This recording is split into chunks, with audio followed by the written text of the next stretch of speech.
Welcome to episode 23 of Psychic Talk with Jay and Sara. Today is December 12th, 2025, and we've got another terrific guest on our show today.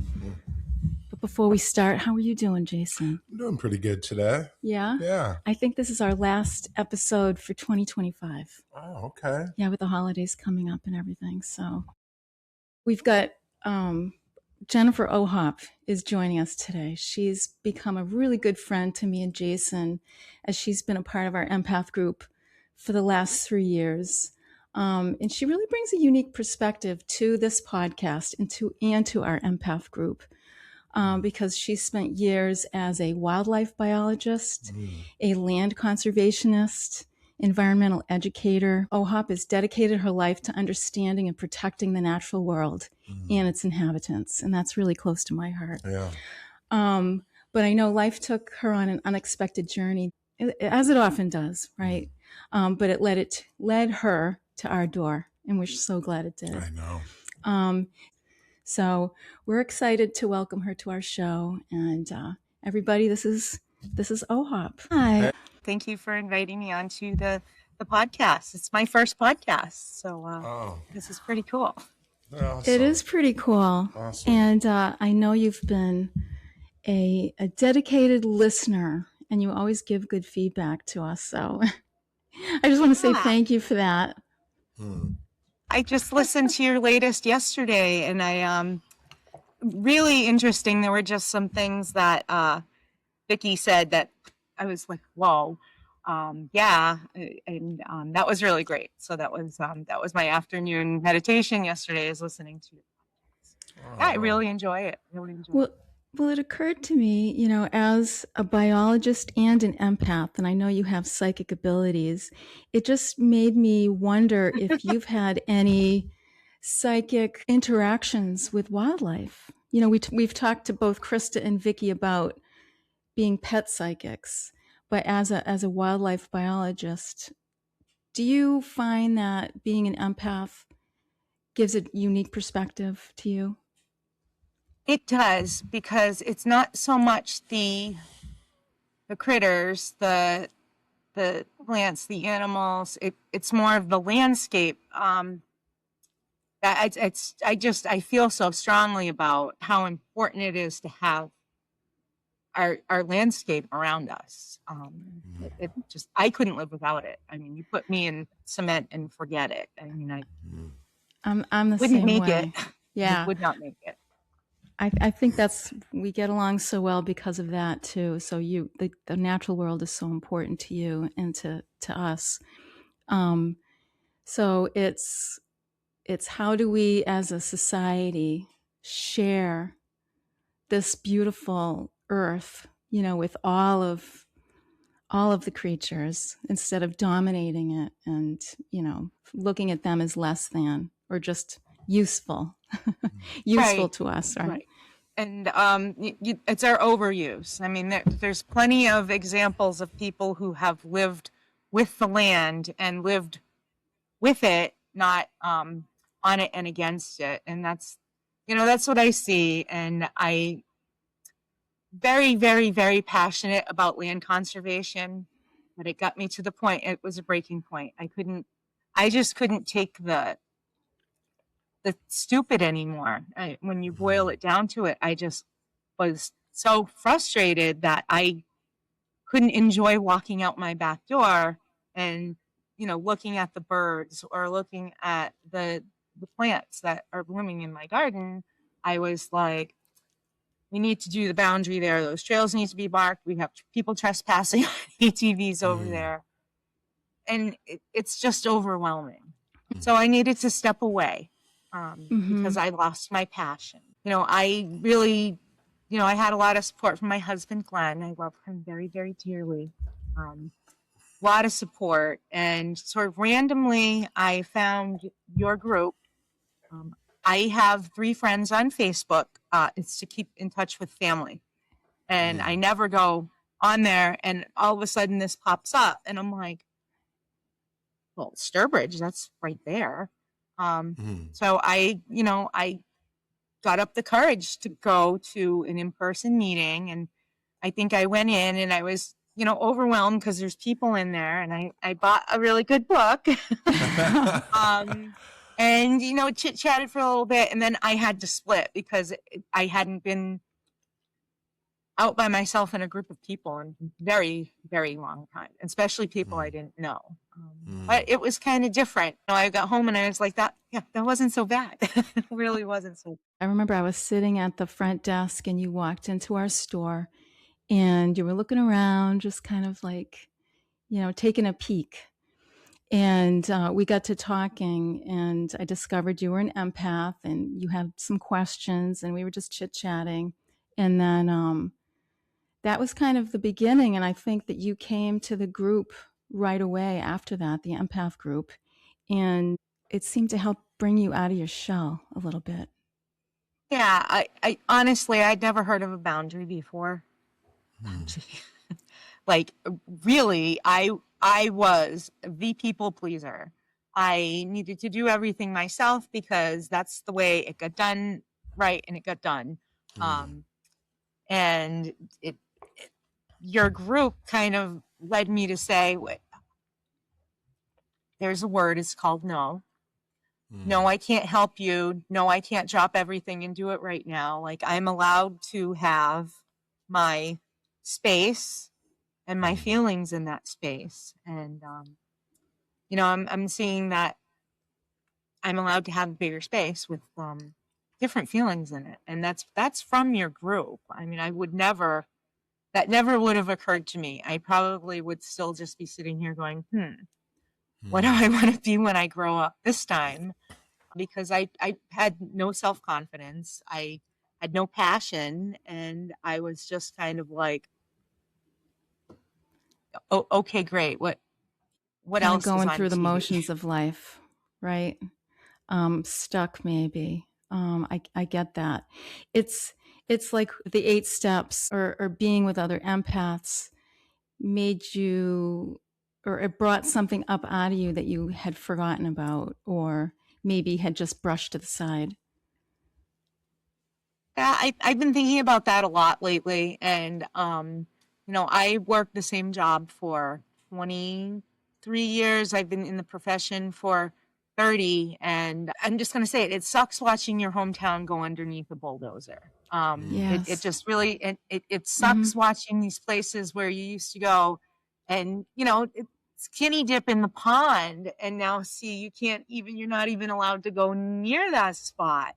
Not that I'm saying everyone let's go jump in, but it's you just lose the characters. Like there's no more secret spot. It's bad. It's bad planning and people not working together. So that's Right. I don't know how I got back there, but I do want to show you one thing.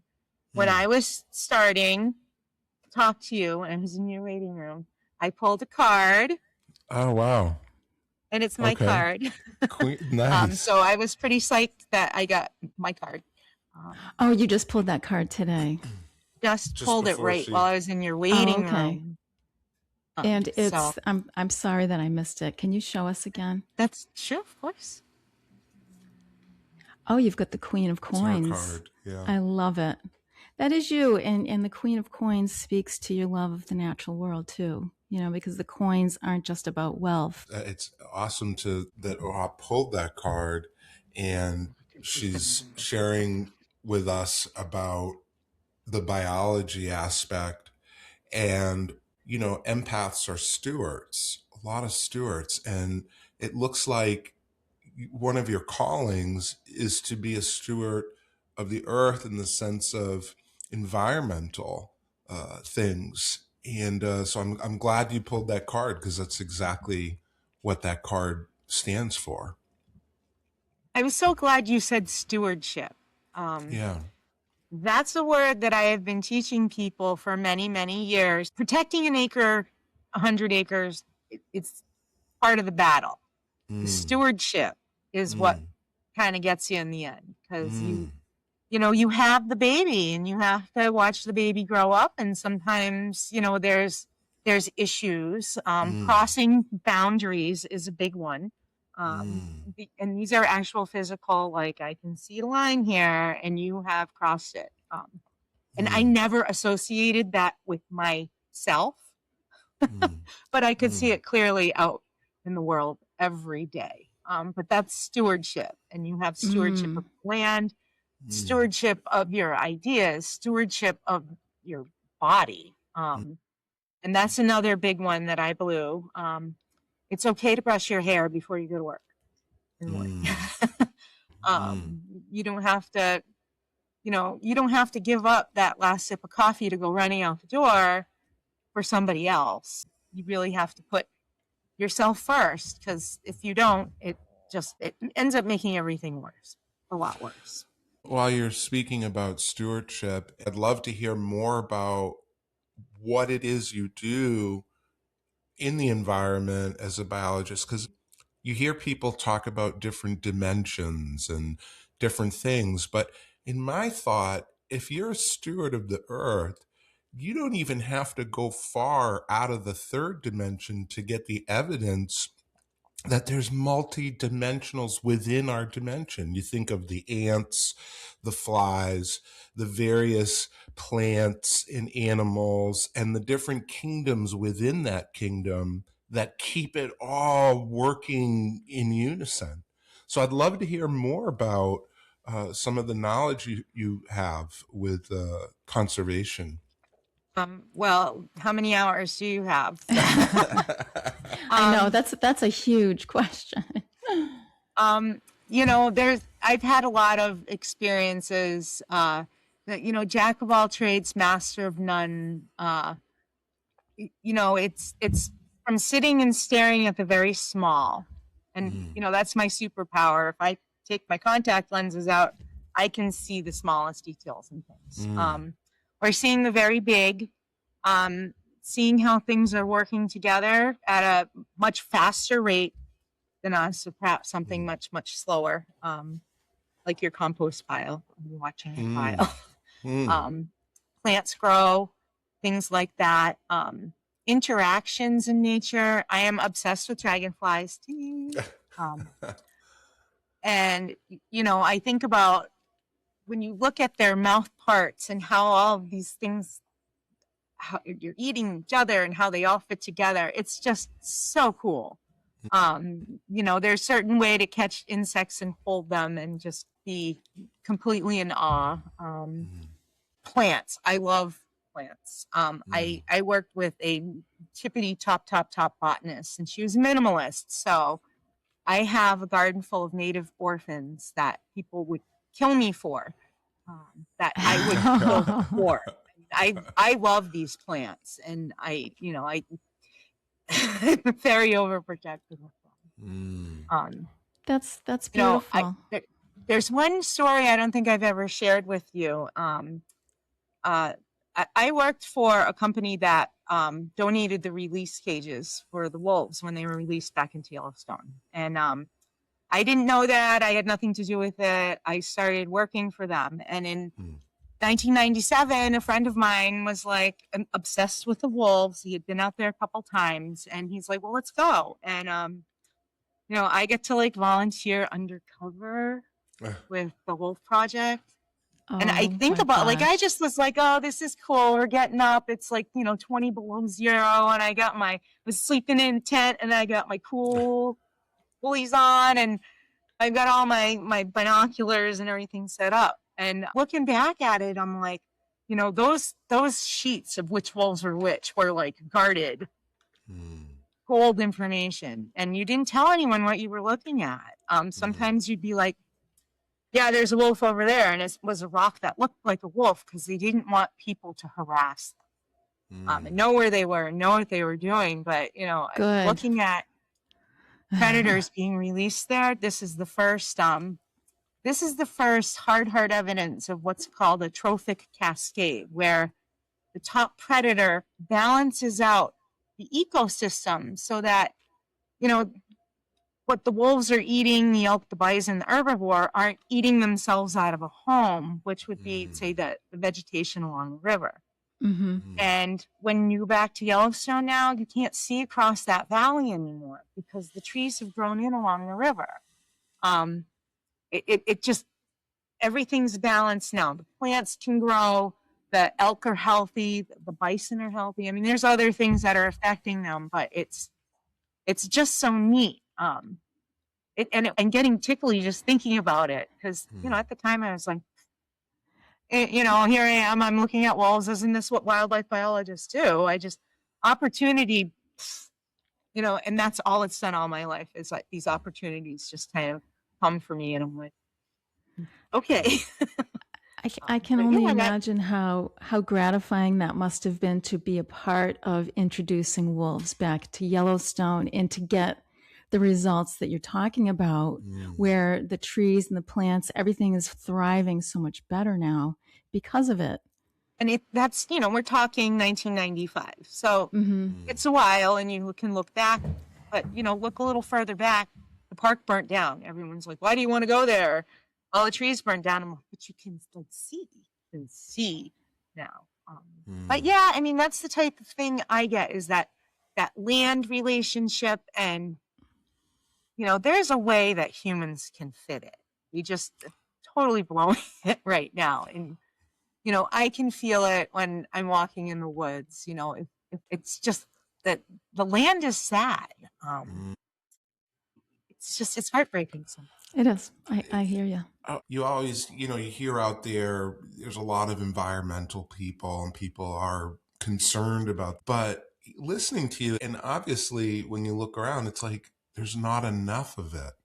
And I can remember when I was a kid, my grandmother enrolled me into a program called Echoes, and it was, it taught me so much as a young kid, and I wish there were more programs like this available. I mean, they taught us about trees, how to connect with them, and it was very enriching. I worked at Cape and Hill Nature Camp in Charlton, and they do a summer camp every year, and that's where I kind of got my start, taking care of the animals. Wildlife rehab is so heartbreaking. I'm sure. But I was, I'd be there in the summer, and in groups of kids. It was great. I mean, these kids may not learn regular in school, but you take them in the woods and you've got a little genius walking around. I love just, it. Their interactions. Even during COVID, I don't have kids, and they all congregated. And we learned trees and plants and identifying wildflowers, and they learned how to build a wetu, which is what the Native Americans in this area would have used for shelter. And it was great, because you have the kid that's, ADD, distracted, coming back to school, and let's go out in the playground. I'll show you how to build a wetu. And he did, and I was so excited. That's great. I love that. The ECOS program, things like Cape and Hill. Army Corps of Engineers offers programs. You really just have to look. And a lot of times during the summer, there's something that's at day camp, or a lot of them are free. And the grown-ups usually learn a lot too, because these things are under your nose all the time. And then you're like, oh, I never noticed that before, right? People are generally disconnected, but then once you get connected, it's hard to disconnect again, because it's so beautiful and magical. And that leads me to a question I wanted to ask you. Do you feel that your scientific training has influenced the way you experience your own empathy or your own psychic abilities? Do you see that there's a correlation or a balance between the two? I see it more and more. As a kid, only child, I was everywhere in the woods doing everything and talking to everything. But I've always been the critical thinker. And with the science background, yes, because I am trained, the method and blah, blah, blah. But I also, am fascinated by physics and astronomy, and light's energy. And I'm seeing it coming from 8 minutes ago right now on the sun. And that's waves, it's particles. So how can you say that this is real, but not any vibes from people or anything like that? And the more I correlate the two. And the most important thing is pay attention. People tell me pay attention, and I pay attention. I have a friend, his name is Eddie. He's from Cape Verde, and he runs a boat, and that's pay attention. You pay attention, you don't get hurt, but you pay attention and you see things. You see like odd little coincidences. You hear odd little coincidences. And sometimes you're like, well, should I chime in? Let's say a conversation you're overhearing from somebody in line and saying, this is really this is pulling this thought out of my head. Or if you find a playing card in the parking lot of Walmart, aren't you going to pick it up and try to figure out, like, why did I get the 8 of Pentacles on the ground? Good point. And then I found the back of the card. The card had no back. I found the back of the card coming back out of the store. What is that? So the card was split in half, and you found the face in one place, in the back of it. In the back, it's peeled apart. Right. And I found both pieces. Oh, that's interesting. They're around here somewhere. So did that 8 of coins speak to you in some way when you picked it up? Like, was there a message for you that day? I definitely thought I had to hang on to it, and I definitely thought I had to put it in my wallet. I'm not quite sure what the final message was, but I will tell you that every time I opened my wallet, I paid attention, because I've dropped large bills in bad places before and not seen them again. So yeah, I mean, what does that mean? A playing card? I don't know. I guess that would kind of be a Jason question. Well, I'm actually glad you brought this up, because I've also run into a playing card here or there, and I, like you, look at it and as a message and a sign. And for those that don't know, playing cards in the tarot are interchangeable, and so diamonds would be pentacles or coins. And the 8 of coins to be revealed to you or given to you like that is reinforcing career, work, your calling, drawing to you opportunity, probably telling you that you're going to start a busy cycle. But really fascinating how the universe, through people, can leave you signs and symbols and little kind of things on your map to help you with direction. Absolutely. And speaking of symbols and whatnot, I have my little orgone here that I got from you guys, and I keep it with me often, especially when I need support. Last winter, my aunt was very sick. She had bladder cancer that just kind of came and took her, and she was very ill. She was in the hospital, and she's talking to me, and she has no children, so this is the only niece, and she's talking to me about when I went to Catholic school, and it's a small class, and she's talking about all the kids in my class, and then she's talking about Jason West, and I'm like, I did not have a Jason West in my school. I had a Jason. Can you remember his name? She's like, it's Jason West, and I'm like, it's Jason Hall, and she's like arguing with me, Jason West. Wow. So I just put my hand in my pocket and I said, okay, we're in some good hands here. I know that there's angels looking out for my auntie, but that was just really. She never met you. I never talked about you to her, so how would she know Jason West?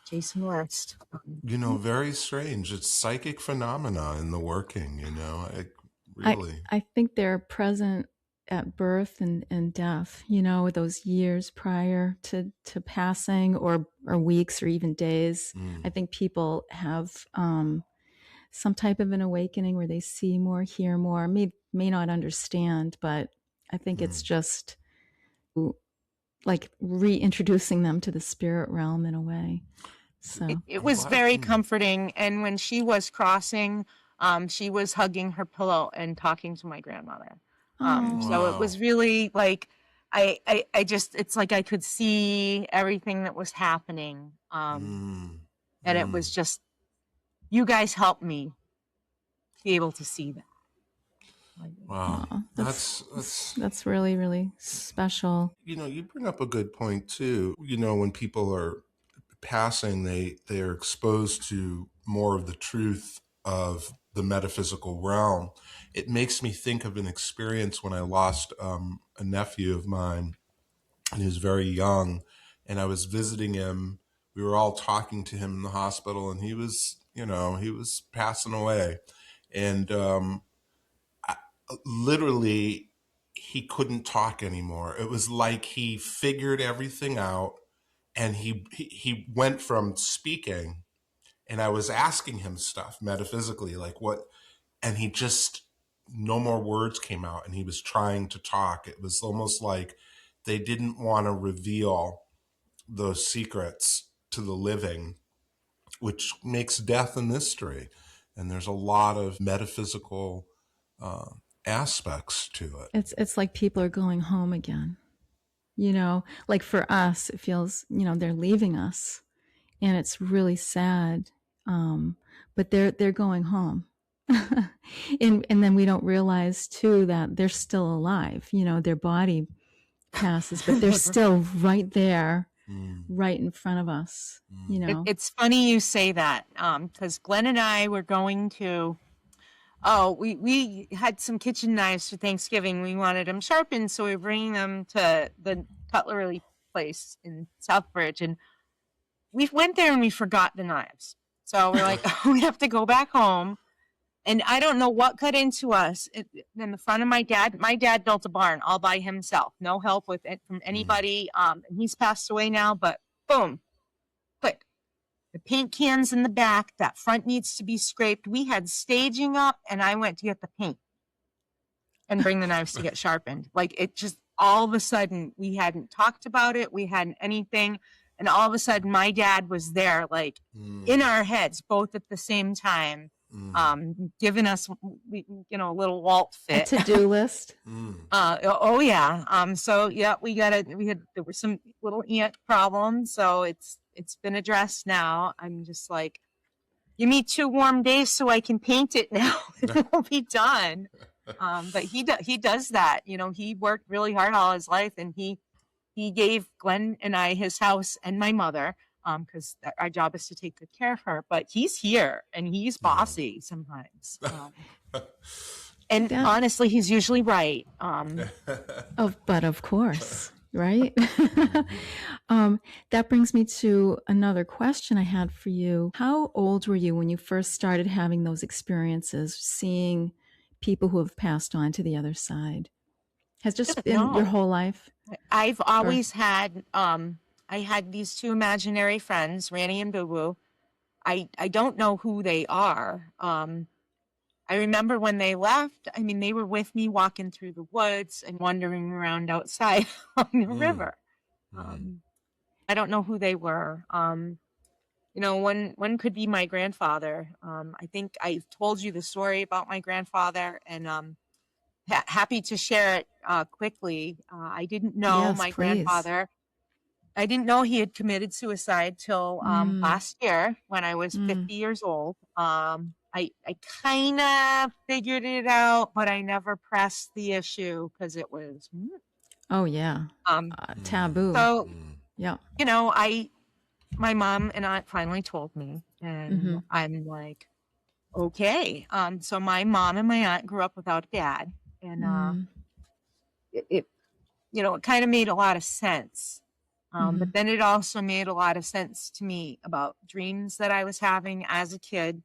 I'd have this recurring nightmare where I was in my dad's red F-150 pickup truck.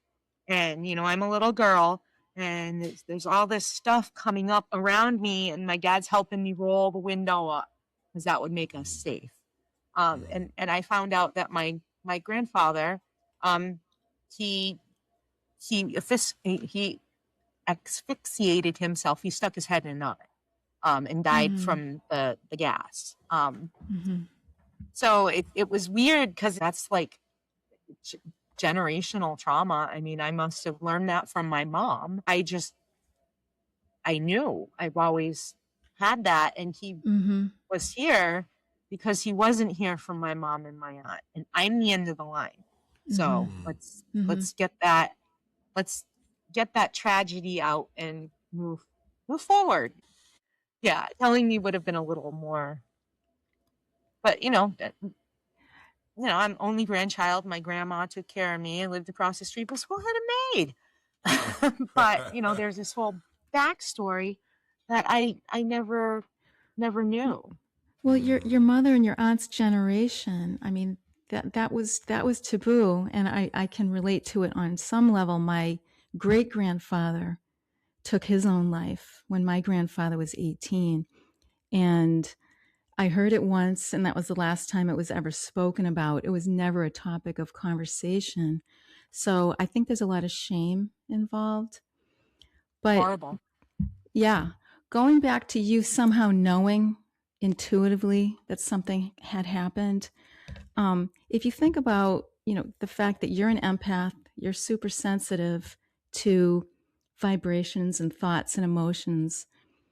As a child, not understanding it at all, somehow you were feeling your mom and your aunt. You were probably sensing some thoughts that they were having in their emotions. And even though you didn't know what it was, to this day, now you're saying it makes sense. It makes sense, right? Even the nightmare, I'm like, where did that's what that was. If I rolled up that window, I'm safe from whatever that black fog was coming in. And it was my dad. No, my grandfather's name was Walter. My dad's name was Walter. Yeah. So, there's, it's just interesting. There's some Walter connections in my family. It's like these two died on May 1st. And it's like every time you see a dime, one of them's talking to you. Wow. Oh my gosh.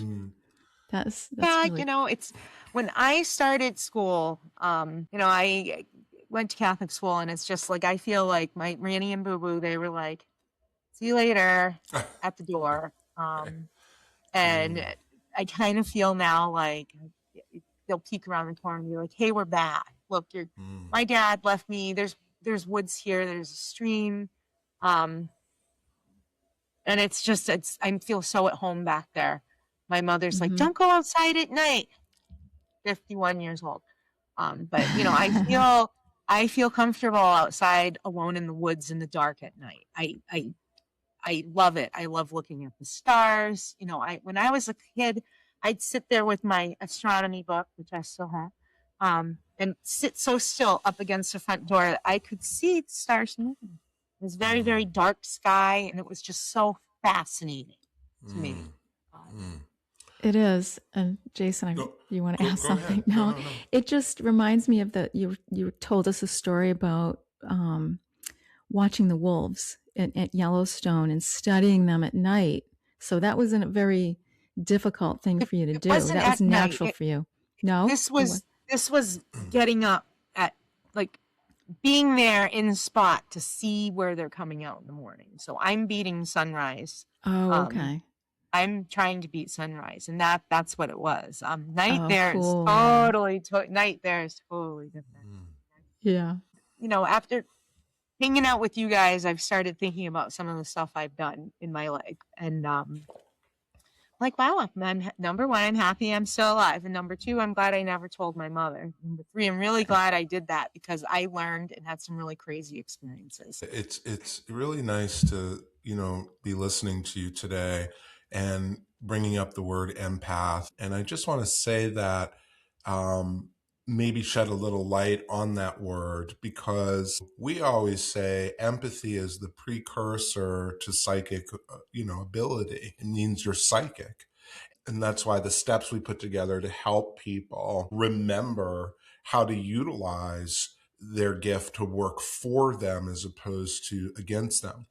And I say that because in the world, there's a lot of misconceptions. People think they hear the word empathy and that's an oversensitive person that can't function, or, these weird labels they give it.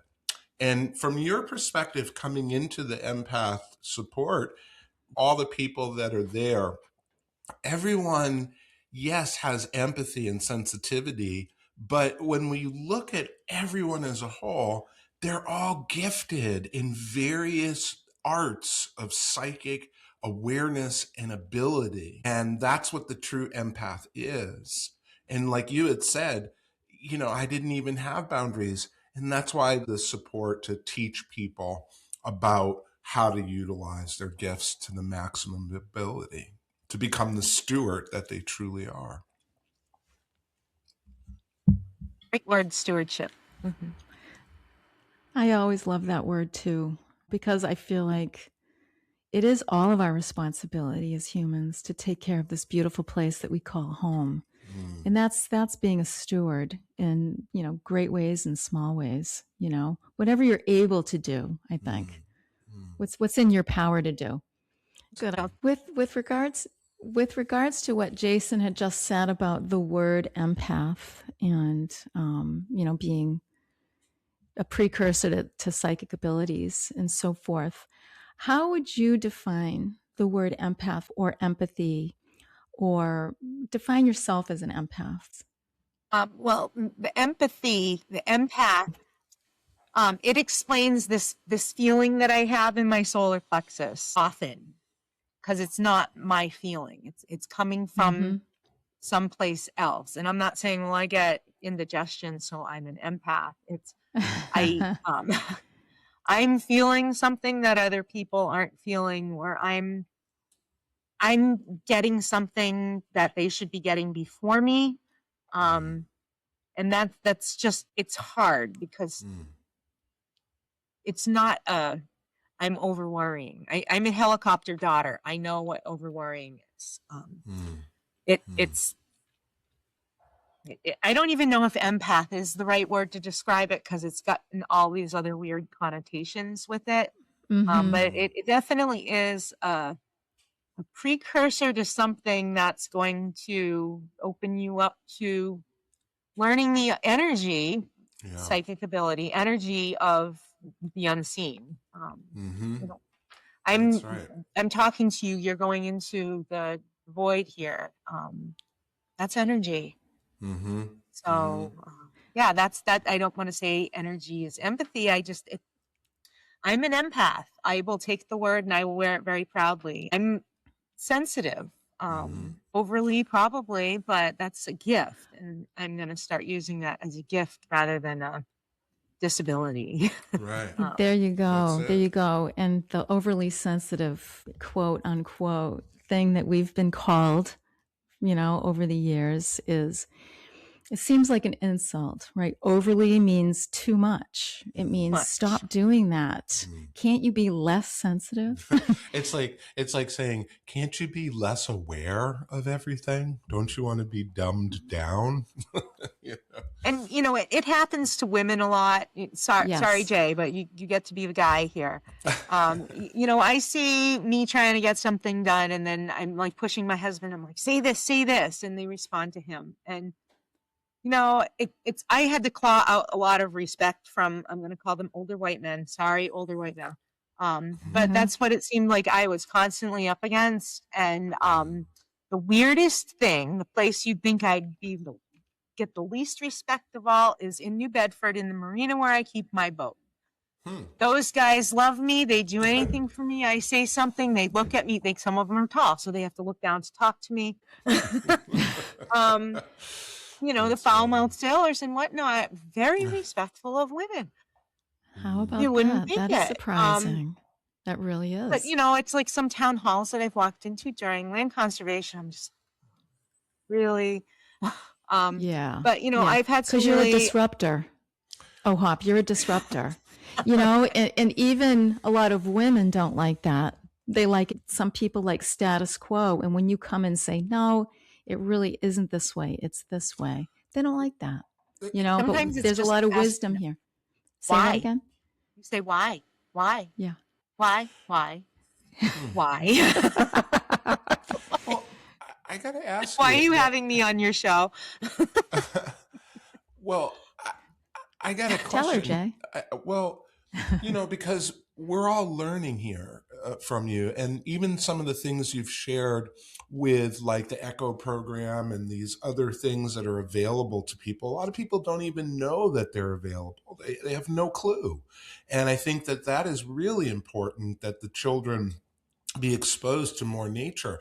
But you brought up a good point about men dominating or men having a certain attitude. So my question is, because my thought, and I'm not in this industry, but in the land of conservation and environment, I would think that women would be more stewards than actual men. And if men were stewards, I would think they would really honor the female and open up more to what she has to offer, because the earth has more of a feminine vibration than a masculine vibration. So I'm surprised to hear that there's men that oppose you or make you feel weird. Right, because it's usually the men that chop down the trees and hunt the animals, right? Right. Well, you know, I chop down trees because I burn wood to keep my house warm. But you know, it's these guys are, I'm going to say, like the finance committee. They're not. Okay. I hate to say they're not going with the flow, but it's like, let's do the math. If you're building, say, a house, and it's going to cost you $1.50 to provide services, police, fire, ambulance, children in school, school buses, we plow, blah, blah, blah. It's going to cost you $1.50 in services, but you're getting $1 in taxes from the house. You're losing 50 cents. So can you redo that equation? No one will do the equation for me. I mean, it was a study that came out, and it was only certain towns that were analyzed, but I'm like, what? You know, it's a small town. Let's do it. I'm not going to do it. That's just way too much math for me. But somebody can do the math and figure it out. You know, we are stewards. It could be a tree in your backyard. You know, it could be this hickory tree that my father was trying to smother that I just had Glenn dig out and kill poison ivy on it. And I love the tree because there's a metal roof on the barn, and when the hickory nuts are bang, bang, so bang. loud, dent the roof. It's funny because you bring up a point of the finances. So the dominant energy of being a steward is not just the one that's empathic or the one that's, you know, working with the environment, but there's financial stewards in this world. And it's just, you know, empathy needs to get into more in that area, because if you have a good financial steward that can be aware and hear and see better, then we would be evolving much quicker in the sense of environment. So it always comes down to the money stewards. They're either going to help or they're not. And it's strange that we have constant blocks in that area. We need someone like, what's her name, Mackenzie? Jeff Bezos' Jeff ex-wife? Bezos' wife. Yeah. We need someone Oh, like Mackenzie her. Scott. Yeah. Jason has a huge crush on Mackenzie Scott. Well, he does. I'm telling you. I think it's partly, though, because of her He's turning red. I love it. You know? But, you know. It's true. It's true. No, I understand what you're saying, Jason. I think, well, obviously we're in a transition, right? This world is in a transition. We talk about it all the time, going from the old world to the new. And so there needs to be upgrades and changes to every single system.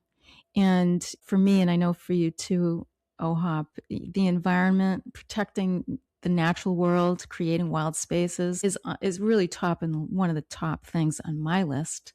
If I had $1 billion or more that I'd want to invest money into myself. So I'd love to meet other people who have that same drive, that same mentality to put their money where their love is. It's hard. It's really hard. And it is money. And I hate having to deal with money. I hate dealing with it.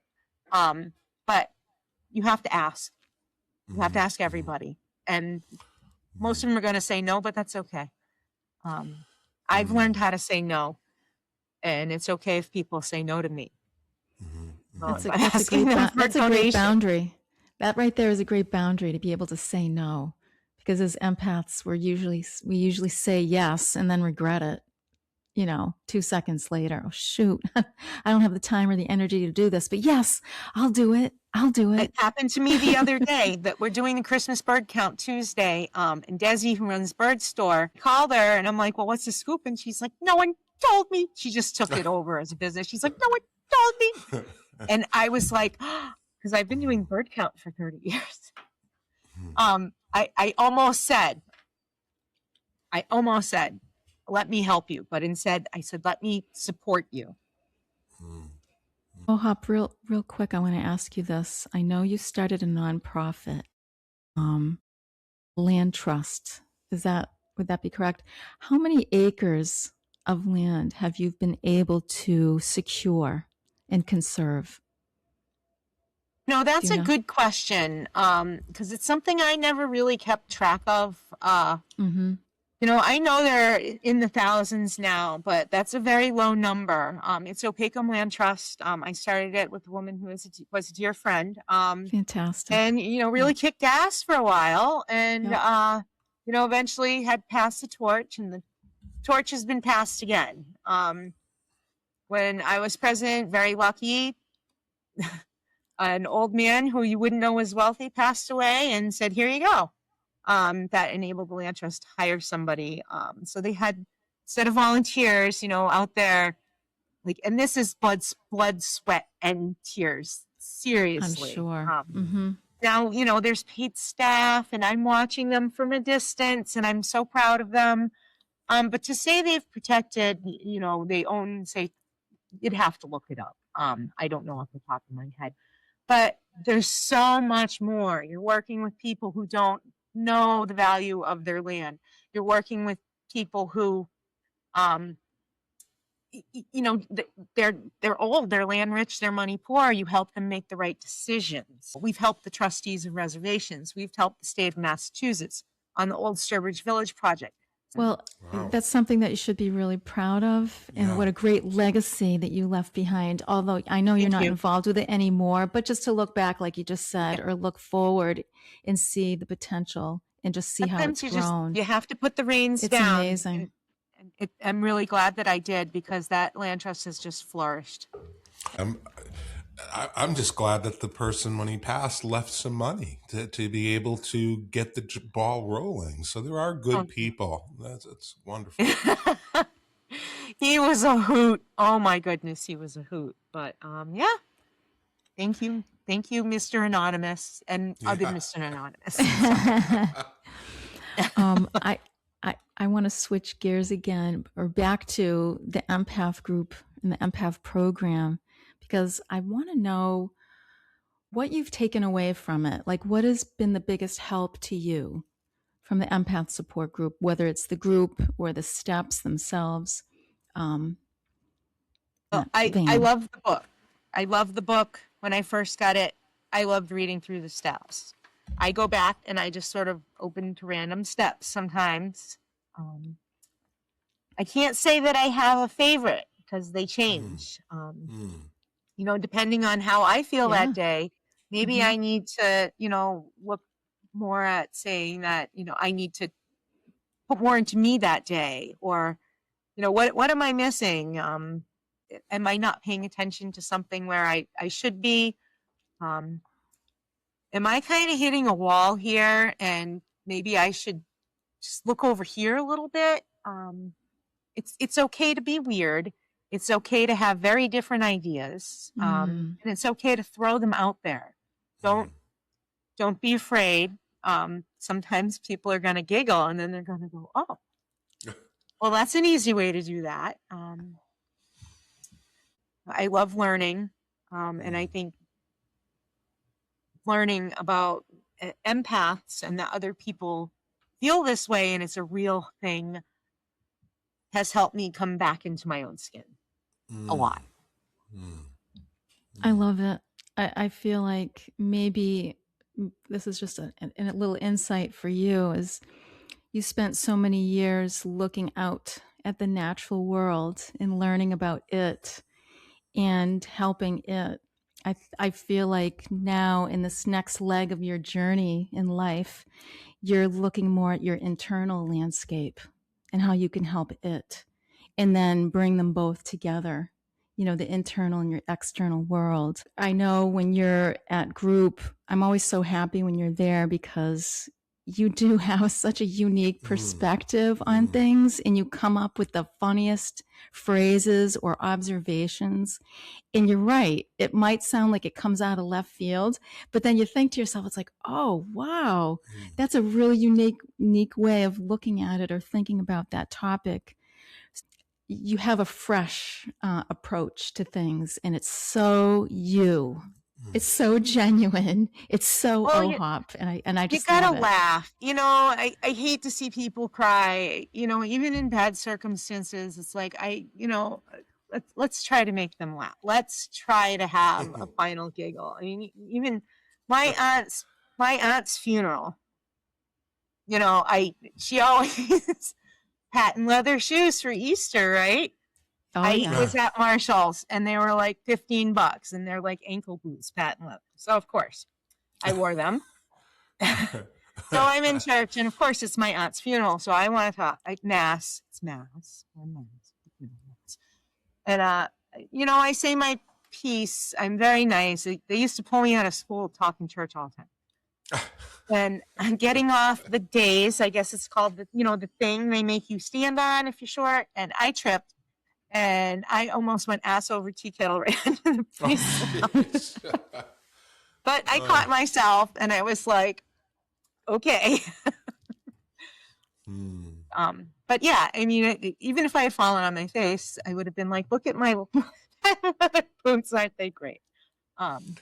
It bring a smile to someone's face, even if it's.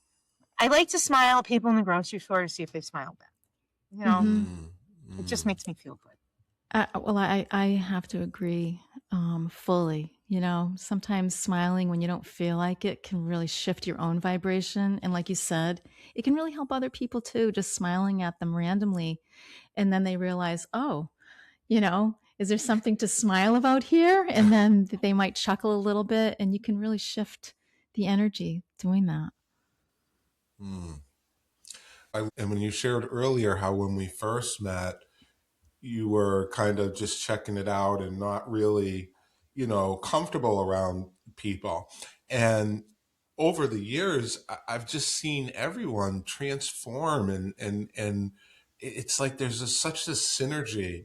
And what I love about it is all of us offer various points of wisdom that others might not possess, but collectively it creates a whole. So it's very, very seldom that anyone leaves there without gaining some kind of solution to an issue or a problem, or just having healing support.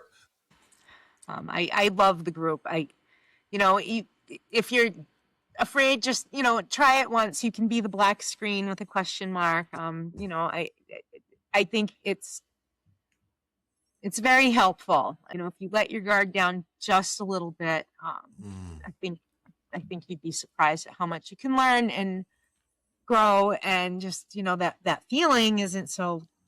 I want to suggest too and say that a lot of us empaths are just, when you were talking about the wolves, are like wolves. We're kind of loners. We kind of, do our own thing. And the blessing with the pulling it together in the sense of an empath group is it allows for the wolf to know that they're not alone and that they do have others like them. And it allows for such a wonderful synergy to open up when you have empaths together. So I just say that. So if there's anyone listening out there that came across this video that has these traits of empathy and psychic awareness, but feels kind of confused, lost, or why isn't this working, or why isn't that helping, or, give us a shout. Jason, you had a great, talking about the wolves and comparing the empaths to wolves, being lone wolves. I think also describes us really well, that we're not weak. No. We're strong. Yeah. And empaths have been given a bad rap, and I've had people say to me at different times, I don't want to come to a group where people are going to be whining and complaining and talking about their problems. It's like, right, Ohop, that's not what's going on at all. It's my solutions. It's all about solutions. And it's sharing wisdom too, and anecdotes like you have shared, and like comparing it, like we all have a story to tell. And then we get together and realize how much we have in common and how much there is to learn from one another. And there's so much wisdom and there's so much truth. And, I know I learned so much from you, Ohop.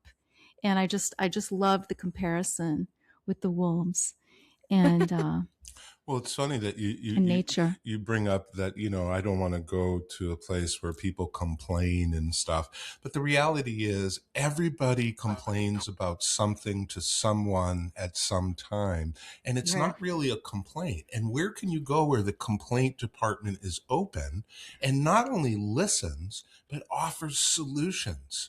If you don't want to be a part of something like that, then go find your solutions elsewhere. But coming here, I welcome people to open up about what's bothering them spiritually, mentally, physically, or emotionally. Well, there's a big difference between sharing what you're going through and looking for support and complaining. Because you'll notice that people who complain aren't necessarily looking for a solution. They just want to talk negatively. Right. People are actively looking for support, and they're really being introspective. And everybody takes turns in the group. Some weeks you might, be all full of support and solutions. And then sometimes a person might come in and say, I had this experience and I'm just not sure how to handle it. What do you guys think about this? Wouldn't you say, Ohop, it's more like that? Absolutely. Absolutely. I mean, I get so many different perspectives. And even, there's members of the group and I'm like, she's where I am, but now she's where she is. So what can I learn? And, I see myself learning from other people's experiences because they're never mistakes, they're experiences. Good point. And Good point. I think there's a lot of wisdom in the group. Like Ohop said, the sun, energy, frequencies, vibration, and all that's real.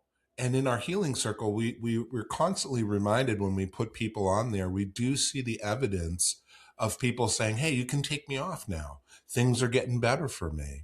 And it just shows the evidence of collective awareness, empathy, healing, and directing that vibration to whoever's on that list.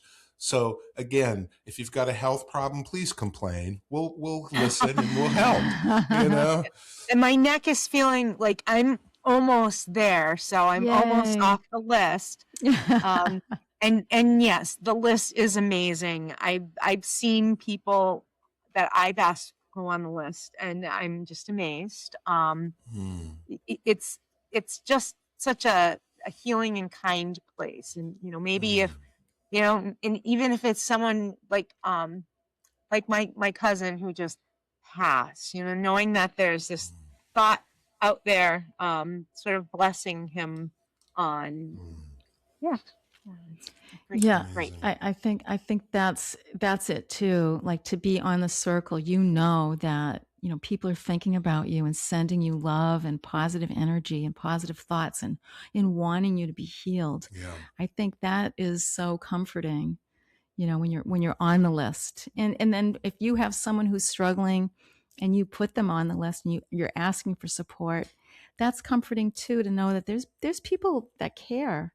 And, they take time out of their day to meditate and send positive energy towards the people on the list. So I love it too. I really, really appreciate it. And I got to suggest that the empathy being precursor to psychic ability, all empaths are healers too. Part of being a psychic is being a healer.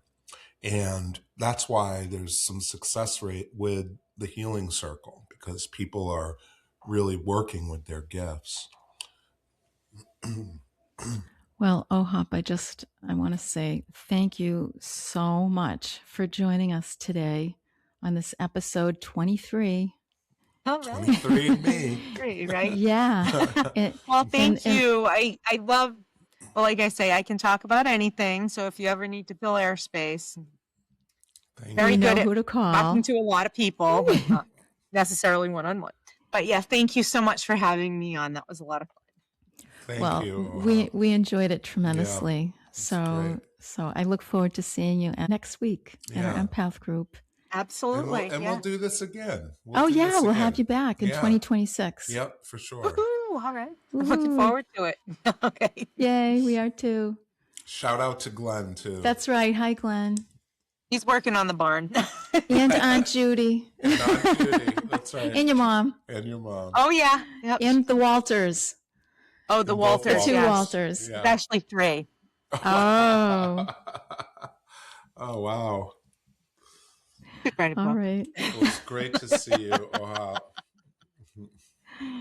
That was fun. Thank you. That was very fun. Thank you, guys.